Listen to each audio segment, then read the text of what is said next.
So Drift HQ just saved the day. They sent me all the control arms I needed, next day mail, and that is what we're going to do today. I believe I have to take the strut out as well as the anti-roll bar. Then I can actually take the arms off. I also have a kind of drop knuckle style angle kit that I'm going to put on this car. A bit of a good task to do today and tomorrow, but I'm definitely going to try and get it all done so that tomorrow I can take it to get a proper alignment. Honestly, not as heavy as I thought it was going to be.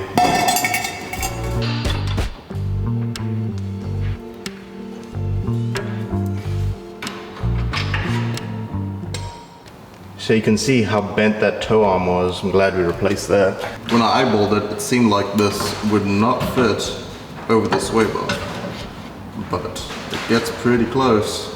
I don't know if you can see that on camera.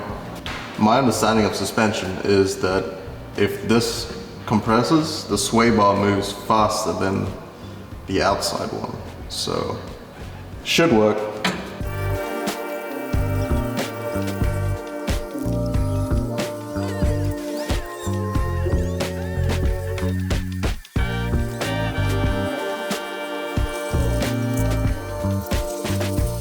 So yes, you're going to see how much of an annoying perfectionist I am when it comes to torque specs and how everything is set up. Shut up, okay? So yeah, I went for a little bit of a drive to see if anything shakes loose.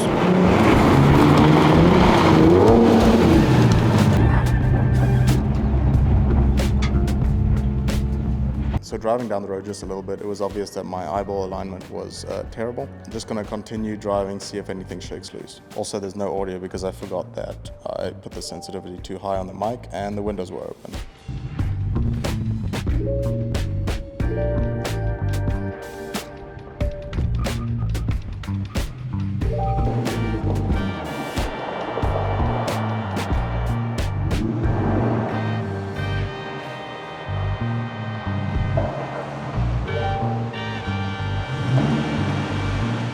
Alright, now time to put the angle kit on. So this is supposed to give about 30% more angle apparently, and it's also because it moves the pickup point closer to the center of the knuckle, you get faster steering ratio.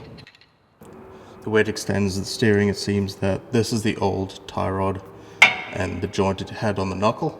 The bracket now takes that place, and we attach the new tie rod extender to the bracket with the hind joint that's built in. Let's see how that goes.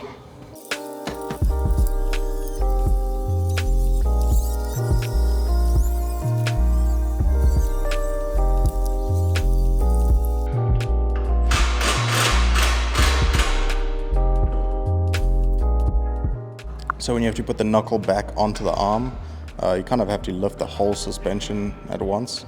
I tried using the jack a couple times, but it got in the way of putting the nut back on. So I just ended up brute forcing it, and that worked. So these are the ball joint nuts for underneath the knuckle. So the weird thing you have to do with these is clearance them because of the bracket width. The pin doesn't fit into the bolt for safety. I don't know how this will go, but let me try.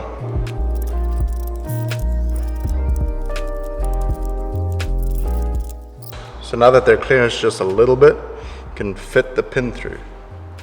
Let's try it out. So yeah, I didn't want to cut too much out of the nut. I didn't want to make it a little bit too weak. I clearanced it enough just to slide it in, tap it with a hammer. It's not going to shake loose now. So in terms of alignment, DriftWeek is kind of complicated because there's a lot of highway driving, a lot of street driving, and then every day we're at a track or some kind of event. And also to get all the way up there, it's a 9-hour drive for me, which is straight highway, and I don't really want to blow through my tires because of bad alignment. So I'm going to get a proper alignment at a shop tomorrow. Until then, I'm just going to leave it as an eyeball alignment, straighten it up as much as I can, and go from there. Comment section. It was meant to be a road car. Nowhere does it say it's an off-roader. Them rocks be damaging stuff. That was a joke, buddy.